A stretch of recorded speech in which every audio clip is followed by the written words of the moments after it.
Bonjour à tous. Nous sommes dans le 16e épisode de la série évangélique Voici les miracles. Et hier, nous étions du côté de chez Innocent. Hier, on a pris des nouvelles d'Innocent, donc on était avec lui et on l'a laissé là-bas. Et aujourd'hui, on va s'intéresser à ce qui se passe du côté de Kimia, qui est bien entendu dans son 15 mètres carrés du côté du 10 boulevard Adornano à Paris 18e, et l'on sait qu'elle est dans une période de méditation, de découverte des Écritures, de la parole de Dieu. Et cette manière de faire, bonjour Angela Conan, que Dieu vous bénisse abondamment et que le Saint-Esprit soit vraiment à l'œuvre dans votre vie. Bienvenue et que la journée ou la soirée se passe bien pour vous. Je disais donc que Kimia est dans cette période de réflexion, d'apprentissage. Elle questionne Dieu, elle médite la parole de Dieu. Bonjour ma sœur Nati, sois bénie, grosse bise à toi. Et donc, que Kimia est dans la réflexion. Bonjour Cataline, sois bénie, excellente journée à toi, excellent moment de partage de la parole de Dieu. Donc, pour en revenir à notre personnage du jour, Kimia, elle est toujours dans cette posture de recherche de la pensée divine pour sa vie. Elle recherche l'orientation divine sur ce qu'elle peut maintenant faire, avec qui, comment le faire, où le faire, parce qu'elle a essuyé deux échecs dans la vie et dans deux récents échecs dans le dernier. Elles sont tentative de mariage qui n'a pas marché du côté donc ça n'a pas aussi marché à Bruxelles pour elle, et elle est revenue à Paris. Elle est toujours en train de méditer la parole de Dieu et prendre des notes, parce que ce sont des choses qu'on ne lui avait pas enseignées dans leur assemblée chrétienne, qui sont nouvelles pour elle. Elle ne pensait pas, elle ne savait pas que la parole de Dieu était aussi profonde et aussi réelle que ça. Donc, elle est maintenant à la recherche de tout ce qui concerne le Saint-Esprit, à la recherche des instructions du Saint-Esprit, parce qu'elle a conscience maintenant que Dieu parle, que Dieu, lorsqu'il est en nous, il nous dit des choses, il nous révèle des choses, et on la retrouve toujours dans son 15 mètres carrés. Elle décide de prolonger sa période de réflexion avant de se lancer dans la vie active parisienne. Et là, on la retrouve, elle est sur Matthieu chapitre 9, à partir du verset 1. Jésus étant monté dans une barque. Jésus étant monté dans une barque, il est dit que la répétition est la mère des sciences. Et donc, on ne se lassera pas de répéter des fondamentaux, c'est-à-dire que la parole de Dieu, on la comprend, on la perçoit spirituellement et non humainement. Donc, lorsqu'on lit que Jésus étant monté dans une barque, ça veut simplement dire, comme Dieu ne se préoccupe pas des morts, comme Dieu s'occupe des vivants, Dieu a pour priorité ceux qui sont vivants. Donc, ce Jésus-là, c'est maintenant celui qui est en vous à travers le Saint-Esprit, et étant monté dans une barque. Une barque, c'est un lieu de positionnement, c'est un endroit où on peut faire beaucoup de choses. Souvenez-vous, même Jésus a déjà dormi dans cette barque, Et la barque, là, symbolise votre propre individu. Et Jésus est maintenant en vous, en chacun de nous, par le Saint-Esprit. Et donc, Kimia poursuit sa méditation et comprenant que le Saint-Esprit est maintenant en elle, en vous, et donc Jésus monte dans sa barque et traverse la mer. Et traverser la mer veut dire concrètement parce que c'est la pratique Dieu. Dieu ne s'intéresse pas de la théorie ou des théories, il s'intéresse de la pratique, c'est-à-dire la portée concrète des événements, des faits, des circonstances et vie de tout un chacun.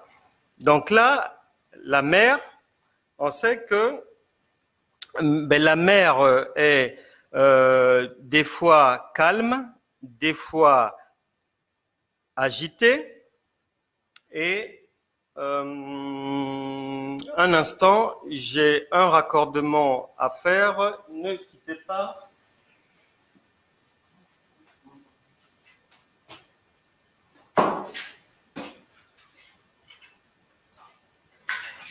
J'ai un raccordement à faire. J'ai oublié de faire. Hop. Et hop.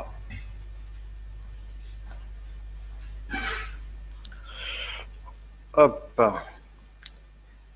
Je disais donc, la mer est souvent, mais tantôt agitée, tantôt calme. Donc, des fois, on peut vivre une période paisible, une période calme.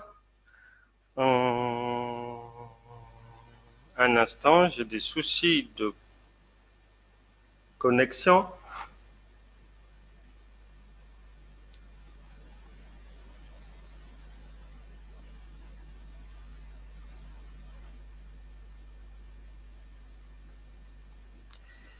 Alors, est-ce que quelqu'un peut me faire signe si la connexion, elle passe ou pas?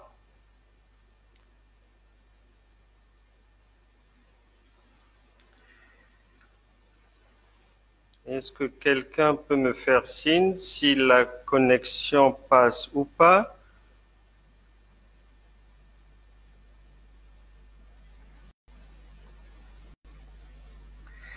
Est-ce qu'on m'entend ou pas?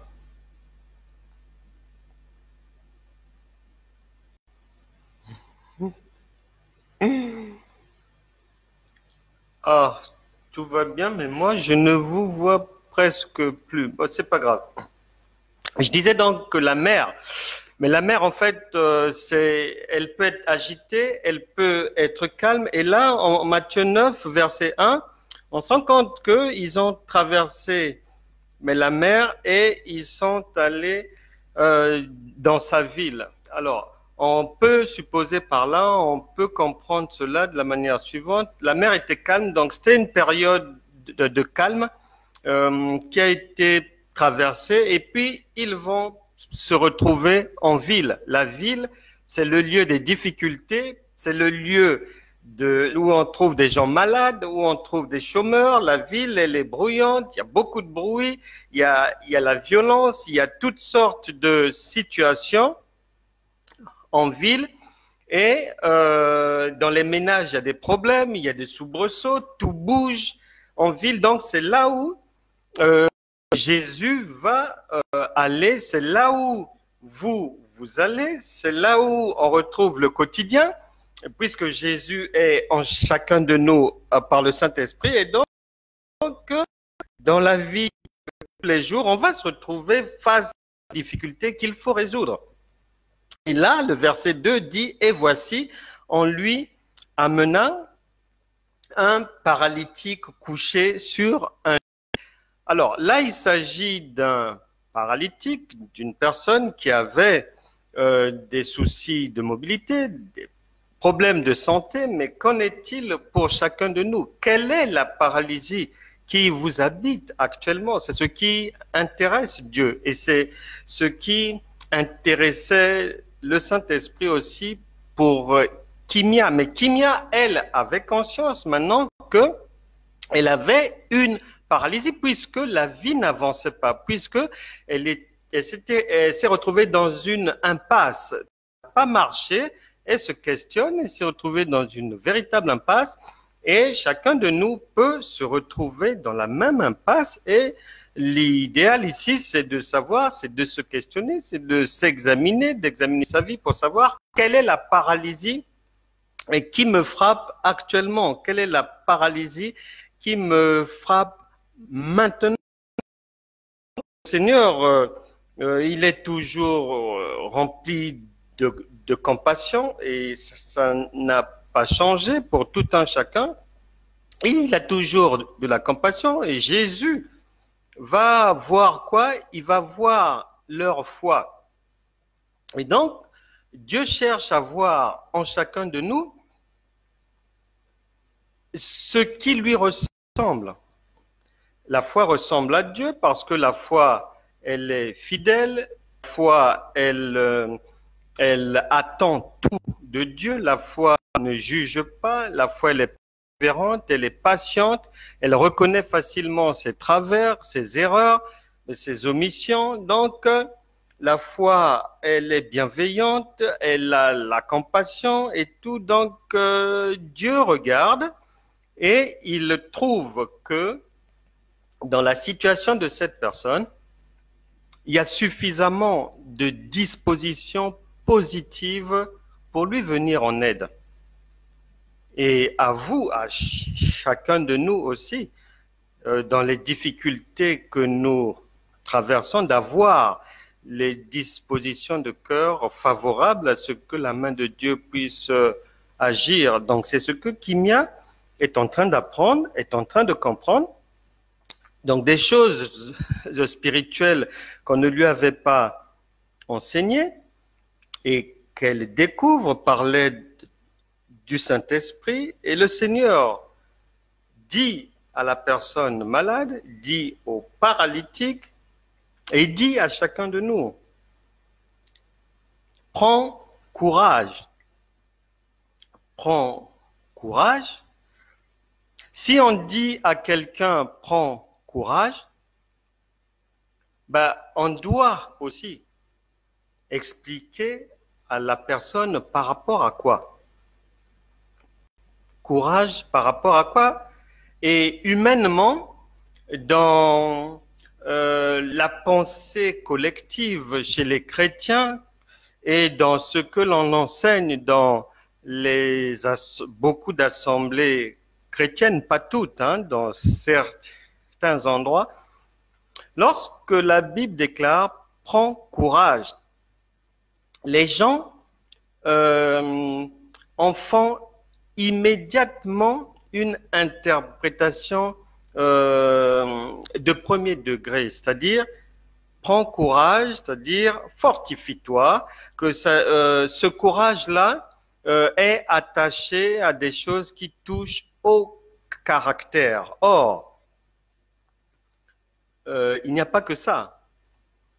Et quand Dieu dit à quelqu'un prends courage, il y a matière à aller pousser la chose loin pour savoir pourquoi est-ce que Dieu me dit de prendre courage. Parce que spirituellement, prendre courage est rattaché à quelque chose que la personne doit faire. Et cette chose-là, humainement, elle est difficile à faire. Donc, quand Dieu dit « prends courage », c'est qu'il va te demander de faire quelque chose qui, en temps normal, on a du mal à faire cette chose-là. Et donc, il annonce la couleur. Et on peut supposer qu'on ne peut pas dire à quelqu'un de prendre courage parce que prendre courage, ça sonne comme la fin d'un propos. Donc, spirituellement, on comprend bien qu'il y a eu un dialogue plus long entre le paralytique, entre tout un chacun et le Saint-Esprit et Jésus pour qu'il en vienne à la conclusion de lui dire « prends courage ». Et on se souvient que Dieu demande toujours à quelqu'un ce qu'il veut qu'il fasse pour lui, que ce soit à Bartimée, que ce soit au centenier romain, à tout le monde. Dieu demande toujours à la personne qui est dans le besoin, que veux-tu que je fasse pour toi? Et l'autre a dit, Rabouni, que je recouvre la vue. Il y a toujours ce questionnement de la part de Dieu, parce qu'il doit s'assurer que celui qui est dans le besoin n'ignore pas son besoin. Et donc, quand il dit « prends courage », ils ont échangé, il sait où se trouve le problème et l'origine de son problème. C'est là où Kimia se pose des questions pour savoir donc tous ces problèmes qu'il assaillent là, quelles en sont les origines. C'est comme ça qu'on doit se questionner sur les situations qui nous arrivent. Il y a une origine, il y a une source. Et le Seigneur lui dit, prends courage donc, mon enfant, et tes péchés sont pardonnés. Donc on suppose par là que pour que Dieu vienne dire à quelqu'un que tes péchés sont pardonnés, il faut que la personne lui ait dit ce qu'elle a eu à faire. Quand même, il y a un minimum de dire. Lorsqu'on se répand, on attend le pardon, la miséricorde de Dieu. Mais c'est après avoir déversé son cœur devant le Seigneur, prière, dans une repentance, dans une reconnaissance des péchés, dans une reconnaissance du mal, dans une reconnaissance de ce que l'on a fait. Donc, ici, le prends courage est donc rattaché automatiquement à quelque chose que vous devez faire, que ça soit en parole, en écrit, en acte. Et là, il est dit que tes péchés te sont pardonnés, donc ça suppose que la personne avait eu affaire à quelque chose qui est donc à la source de sa paralysie.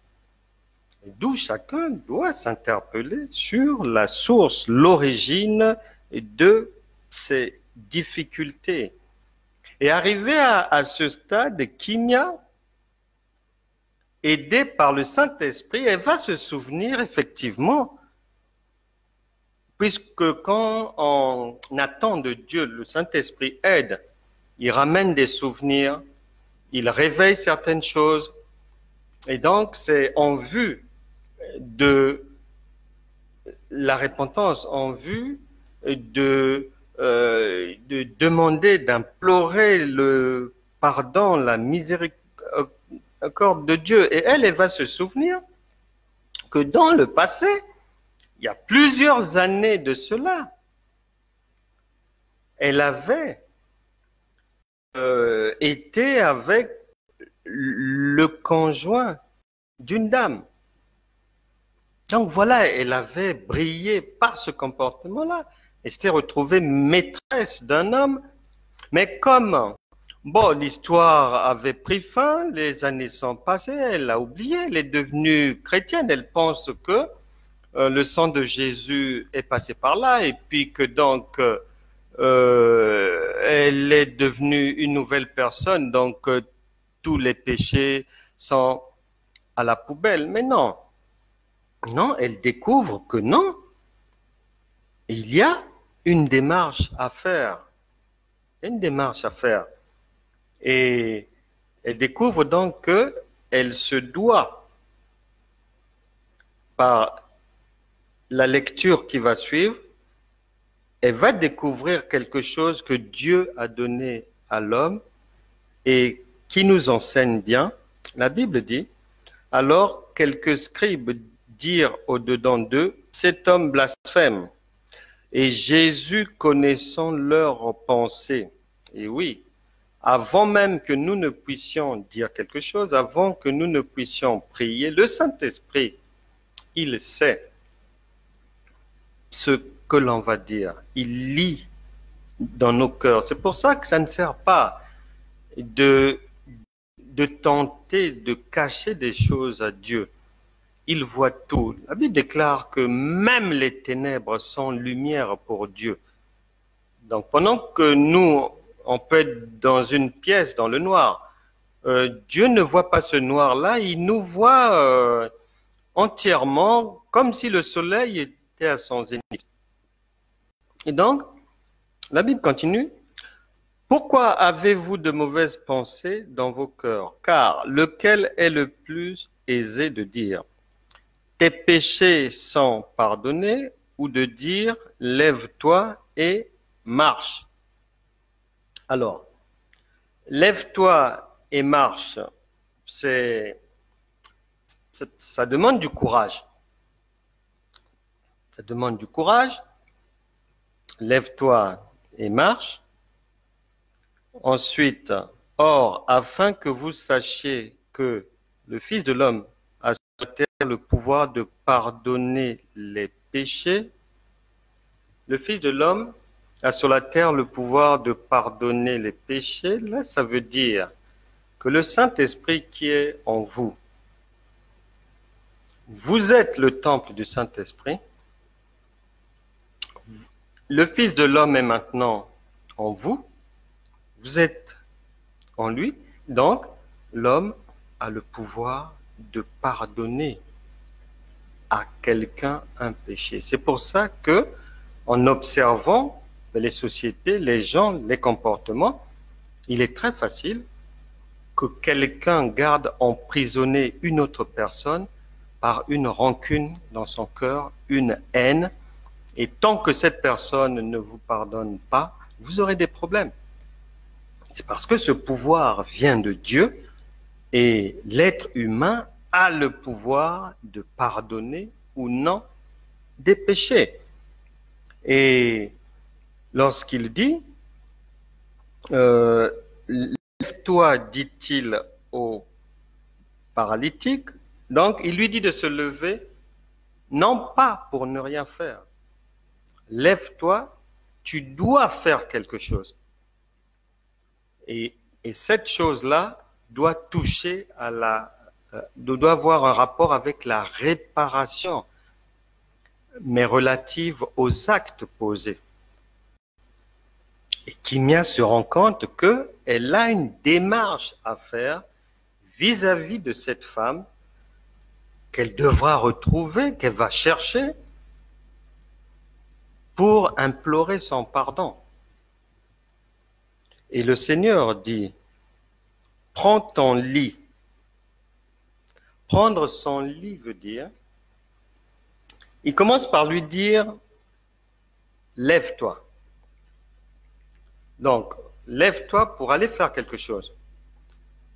Mais, on n'y va pas comme ça, là, sans rien. On y va avec, prendre ton lit, c'est prendre tous les conflits que nous avons eus avec les gens, toutes les divergences, les incompréhensions, des choses qui ont apporté des conflits, qui ont suscité des querelles, des animosités.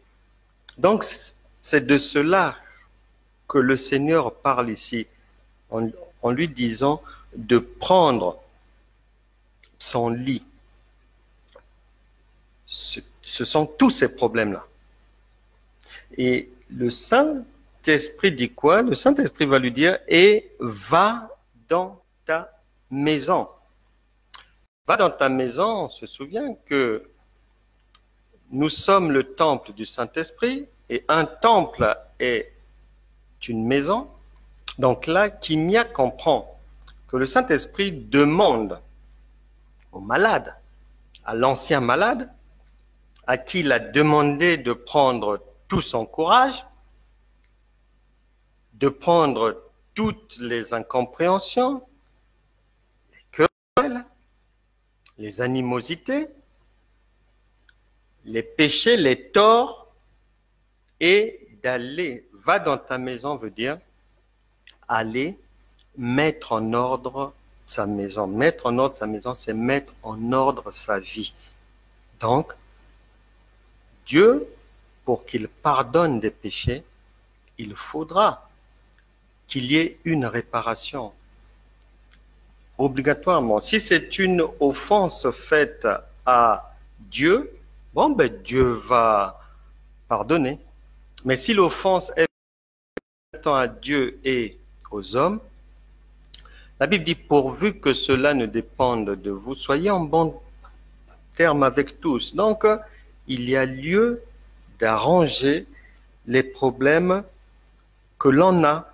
Donc, Kimia se rend compte que là, elle devra essayer de ressasser, de retrouver tous les conflits qu'elle a pu avoir, que ce soit à Bruxelles ou à Paris, et dans la mesure du possible, aller mais réparer les torts en demandant pardon aux gens. Et c'est ça que le Seigneur indique à ce paralytique, parce que la source de son problème, ce sont les péchés.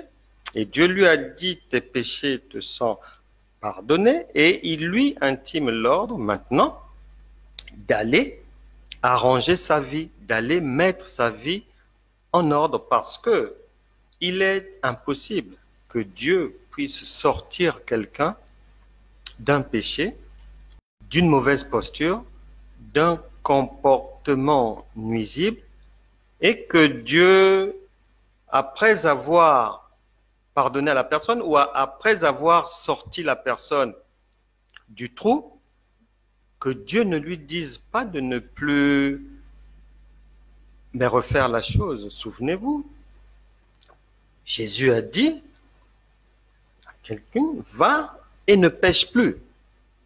Donc, il y a toujours quelque chose à faire.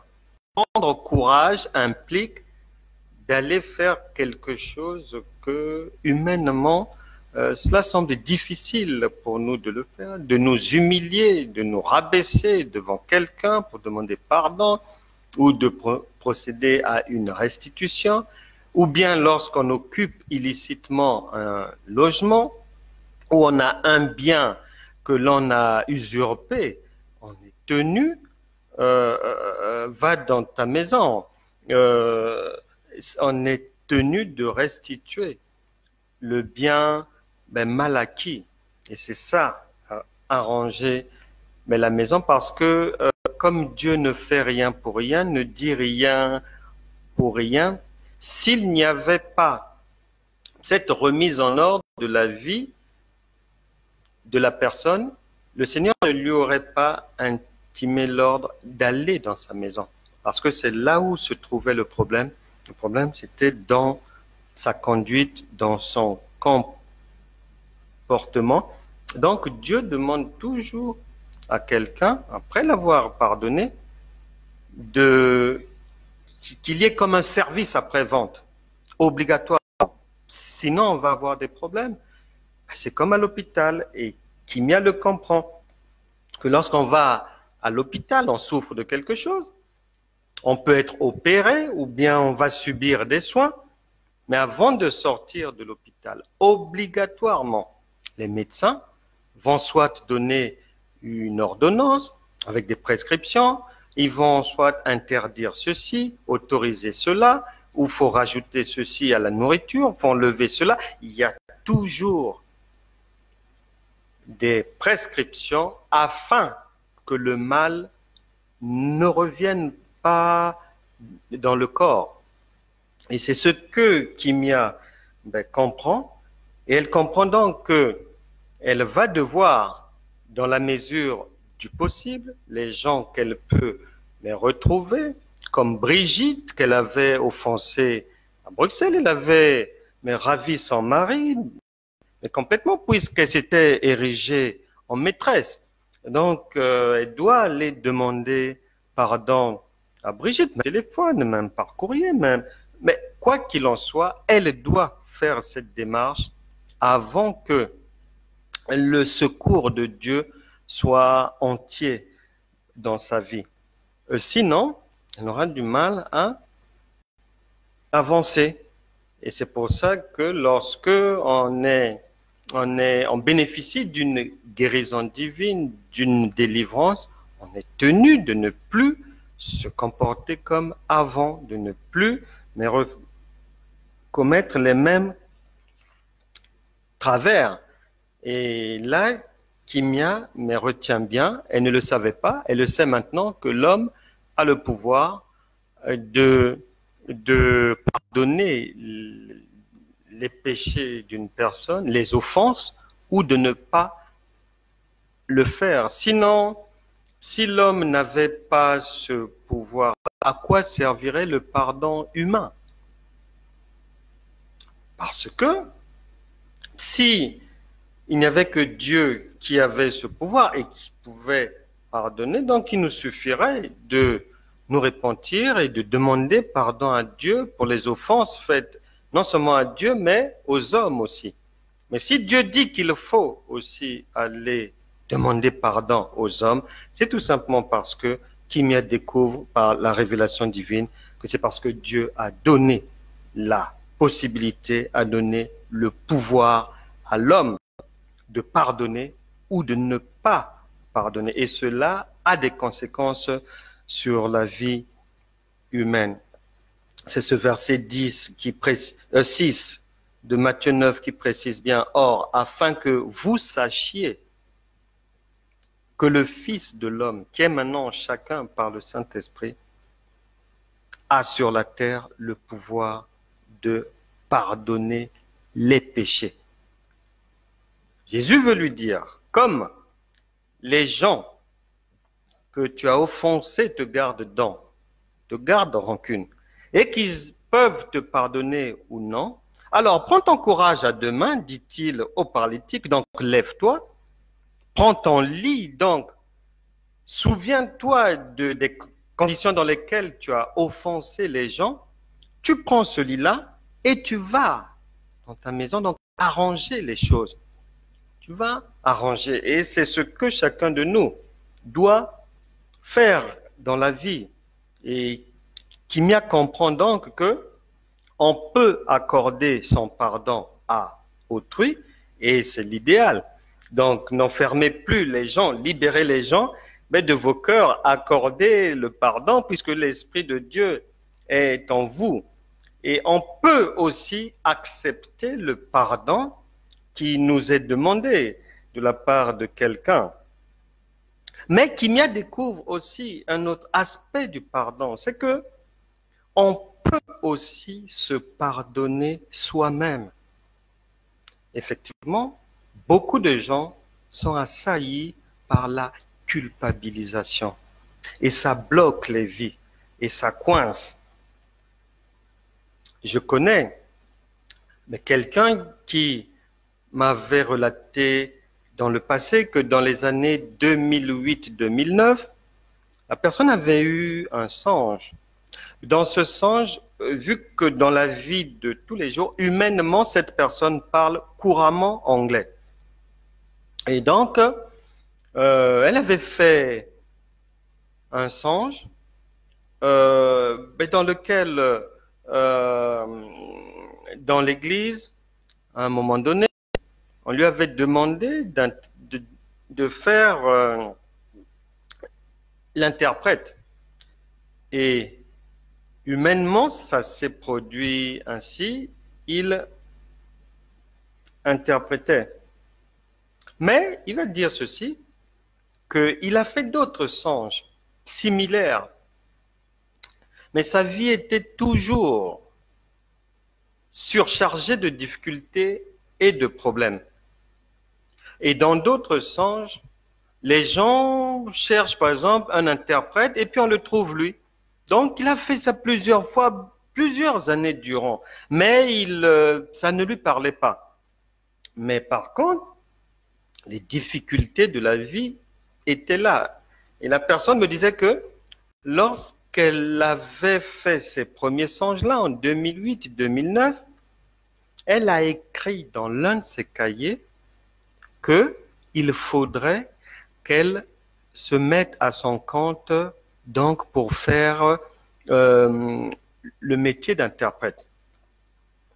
C'est ce qu'elle avait fini par écrire dans ses cahiers. Mais la personne va me dire que même ce qu'elle-même avait écrit là, elle avait complètement oublié, débordée par les difficultés du quotidien. La personne avait oublié ça. Donc, elle avait seulement les réflexes d'écrire ses songes comme ça et puis après, de mettre des réflexions. Les années passent. En 2019, la personne vient faire un autre songe et dans ce songe, dans l'église, tous les chrétiens sont en pleurs. Les chrétiens, toute l'église pleure. Pourquoi? Les gens sont endettés, vivent le surendettement. Et donc, lui, il est là, il regarde. Il regarde la scène. Et à côté, il y a une dame qui est francophone, qui ne comprend pas la langue anglaise. Donc, les gens sont en train de pleurer en anglais et tout, d'autres frappent sur les murs et tout. Et lui, dans la vision, il voit une personne qui pleurait contre le mur, qui va se déplacer et le haut-parleur va dire qu'à partir d'aujourd'hui, je mets fin à tous ces problèmes d'endettement. Et il voit la personne aller vers la chaire là-bas et prendre un micro, mais c'était un micro typique de ceux utilisés par les interprètes. Et lui, il regarde ça dans la vision et il se réveille. Mais ce n'est qu'à partir de là que la personne va comprendre en fait que depuis les années 2008-2009, quand le Seigneur lui montrait ces choses-là en songe, il lui faisait comprendre que la résolution de tous tes problèmes financiers, tout ce que tu traverses, se trouve dans le métier d'interprète. Et pendant cette période-là, quand il essaie de bien comprendre cette vision, il va retrouver son cahier de 2008 dans lequel il avait déjà prévu se mettre à son propre compte comme interprète. Mais les difficultés, les soucis de la vie avaient complètement enterré ce que lui-même avait écrit. Donc, dans ce cas-là, il peut y avoir de la culpabilité. On peut se dire que, mais si j'avais fait ça plus tôt, mon enfant aurait pu aller en vacances, aurait pu aller en classe d'hiver, je n'aurais pas manqué d'argent pour bien m'occuper de mon épouse, etc., etc. Donc, il y a cette culpabilisation-là qui peut naître chez les gens, et cela, pour mettre fin à ça aussi, ça passe par le pardon à soi-même. Ce sont ces choses-là que Kimia comprend bien et n'avait pas encore compris ces choses-là auparavant, et qu'elle saisit que lorsque le Seigneur dit « prends courage », c'est pour aller faire quelque chose de pratique. Il faut quelque chose de pratique et que le courage, au sens de Dieu, ne s'arrête pas seulement dans le cœur ou la pensée. Non, il faut l'action, car la foi, sans les œuvres, elle est nulle. Et la Bible termine ce passage, Matthieu chapitre 9, verset 8, en disant « Quand la foule vit cela, la guérison du paralytique, tout ce que le Seigneur lui avait dit, tout ce qu'ils avaient compris du dialogue entre Jésus et l'ancien paralytique, la Bible déclare que la foule fut saisie de crainte et elle glorifia Dieu qui a donné aux hommes, pas à Jésus, aux hommes, que vous êtes, que nous sommes, un tel pouvoir, celui de pardonner les péchés des autres. C'est pour cela que nous devons tout faire pour résoudre les différends du passé, parce que ces différends-là non résolus, ces choses non pardonnées, ces pardons non accordés sont des sources de blocage, des sources de maladie, des sources de difficultés, des sources de maintien, de liens. Ce sont des portes ouvertes à l'ennemi qui s'engouffre par là pour asservir les enfants de Dieu, pour asservir ceux qui veulent marcher dans le chemin de la foi. C'est vrai que le Seigneur a dit que nous aurons des tribulations, mais dans la marche par la foi, il y a l'intelligence, la connaissance et la sagesse divine qui sont là pour enlever les tribulations. Et le problème du pardon est l'une de ces tribulations que Dieu, que le Saint-Esprit tient à enlever de vos vies, tient à enlever de la vie de Kimia, que nous laissons là, sur cette réflexion-là, dans cette méditation-là. Nous la retrouverons prochainement. Demain, peut-être qu'on ira faire un tour chez Innocent, voir comment est-ce que ça se passe pour lui ces jours-ci. Que le Seigneur bénisse tout un chacun et que la parole de Dieu continue son œuvre. La Bible déclare que elle ne revient jamais sans avoir accompli ce pourquoi elle a été envoyée. Et aujourd'hui, la parole a été envoyée afin que les cœurs soient réceptifs, afin que les cœurs comprennent le bien fondé du pardon, afin que l'endurcissement, les forteresses dans les cœurs soient renversées. Et je crois et je prie que le Saint-Esprit accomplira l'œuvre qu'il a commencé en vous, car il est celui qui, lorsqu'il commence, il achève toujours. Que Dieu vous bénisse abondamment. Je vous embrasse tous. Salutations à tout le monde. On se retrouve demain. Il sera 13h. Au revoir.